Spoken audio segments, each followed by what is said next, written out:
Class 6th ये आपकी Hindi first की बुक है आरणी। जिसने बुक सेट परचेस नहीं किया वो बुक सेट परचेस कर लो। हमने एक चैप्टर व्याकरण में करा दिया है कंप्लीट। अब ये हिंदी फर्स्ट की बुक ली है मैंने, इसमें चैप्टर 1 है सत्कर्तव्य। इस पोयम का नाम है सत्कर्तव्य।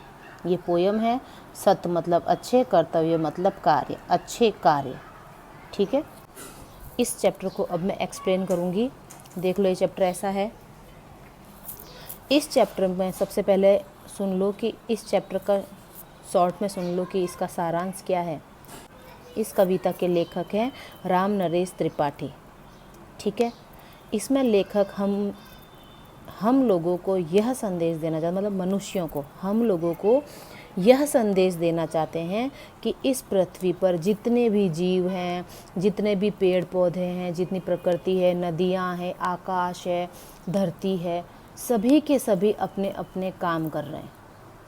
ठीक है, वो लोग अपने अपने काम कर रहे हैं, लेकिन उससे उन लोगों को कोई फ़ायदा नहीं हो रहा। वो किसके लिए काम कर रहे हैं?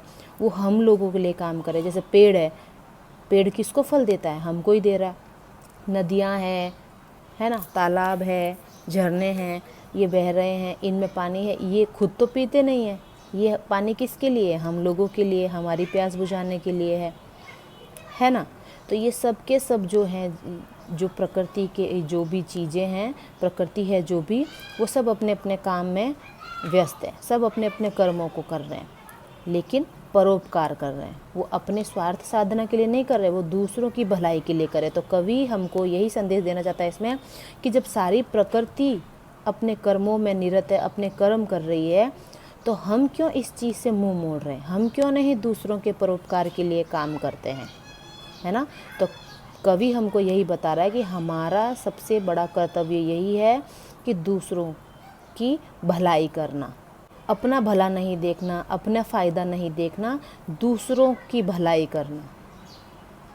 ये कवि ने कर्तव्य बताया है। ठीक है, तो ये इसका पहला पैराग्राफ है, इसको ध्यान से सुनना बेटा। इसके 6 पैराग्राफ हैं।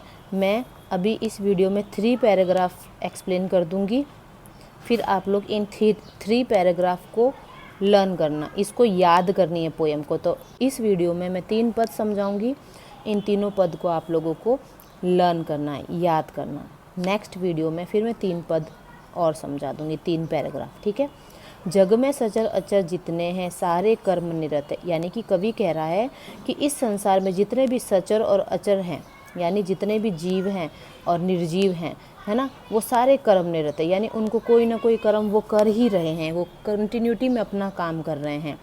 धुन है एक न एक सभी को, सबके निश्चित रहते हैं। यानी सभी का कोई ना कोई पर्टिकुलर एक कर्तव्य ले रखा है, कोई ना कोई काम कर रहा है। सभी में धुन है, कोई ना कोई अपने अपने कामों में लगे हुए हैं। सबके निश्चित व्रत है, यानी सबका कोई ना कोई मेन कर्तव्य जरूर है। जीवन भर आतप सह वसुधा पर छाया करता, तुच्छ पत्र की भी स्वकर्म में कैसी तत्परता है। यानी तुच्छ, एक छोटा सा पत्ता होता है ना, एक छोटा सा पत्ता है, वह भी जिंदगी भर आतप, धूप, गर्मी सह करके वसुधा पर छाया करता है। कौन? एक छोटा सा पत्ता। छोटे से पत्ते का छोटा सा जीवन है, लेकिन वो इस छोटे से जीवन में भी अपने काम में लगा हुआ है और वो पृथ्वी को, वसुधा को छाया दे रहा है, शीतल शीतल छाया दे रहा है, ठंडी ठंडी।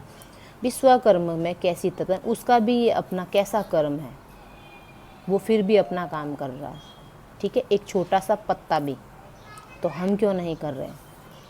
अब नेक्स्ट सेकंड पैराग्राफ है।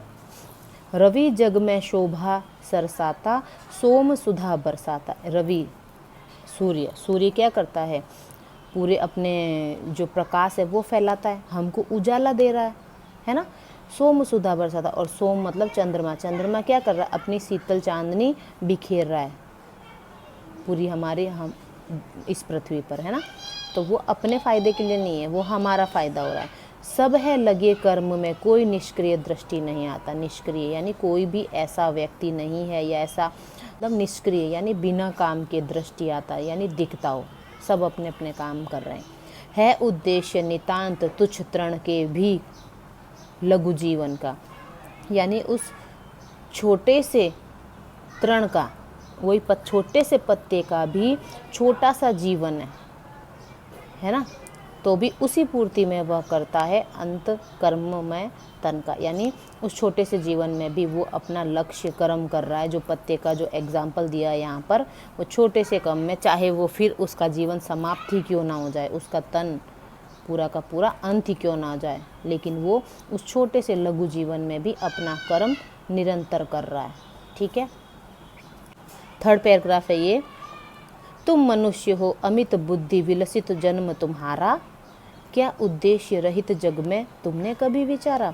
अब कवि हमको यह संदेश दे रहे हैं, हमको संबोधित करते हुए कह रहे हैं कि तुम तो मनुष्य हो, अमित बुद्धि विलसित जन्म तुम्हारा, तुम्हारे पास तो इतनी बुद्धि है ना, तुम्हारा जन्म हुआ, इतनी बुद्धिमान तुम पैदा हुए हो। सबसे ज़्यादा बोलते हैं ना मनुष्य ही बुद्धिमान होता है, अपना दिमाग लगा सकता है, जीव जंतु जानवर वो नहीं लगा सकते हैं बुद्धि। तो तुम तो अमित इतनी बुद्धि का भंडार लेकर के पैदा हुए।